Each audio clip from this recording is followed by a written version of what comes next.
Arestado ang dalawang individual matapos makumpiska ang tinatayang 641,760 pesos sa halaga ng mga hinihinalang smuggled o untaxed na sigarilyo sa isinagawang operasyon sa barangay Ginsangan, Santo Niño, South Cotabato noong April 18, 2026. Ayon sa ulat, nagsagawa ng law enforcement operation ng mga tauhan ng Santo Niño Municipal Police Station, katuwang ang South Cotabato Police Intelligence Unit at ang 2nd South Cotabato Provincial Mobile Force Company.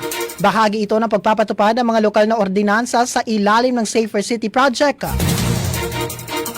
Gayon din ang patuloy na kampanya laban sa pagpasok ng mga illegal na produkto tulad ng smuggled na sigarilyo na lumalabag sa Republic Act No. 10863 o Customs Modernization and Tariff Act at Republic Act No. 10643 o Graphic Health Warnings Law.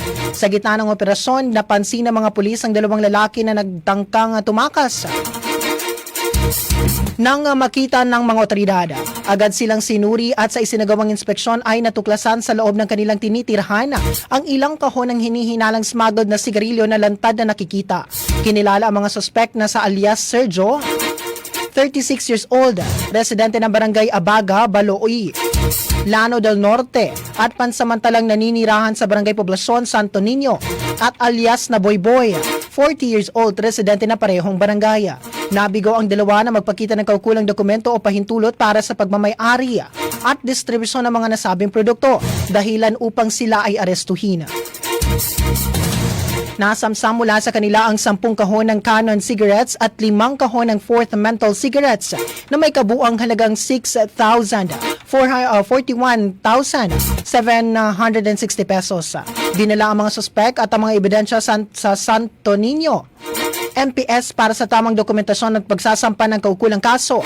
Ang mga nakumpisang sigarilyo ay planong ipasa sa Bureau of Customs sa General Santos City Port para sa wastong disposisyon. Pinuri naman ng pamunuan ng Police Regional Office 12 ang mga operatiba sa matagumpay na operasyon at muling iginiit ang kanilang patuloy na kampanya laban sa smuggling at iba pang illegal na kalakalan sa rehiyon.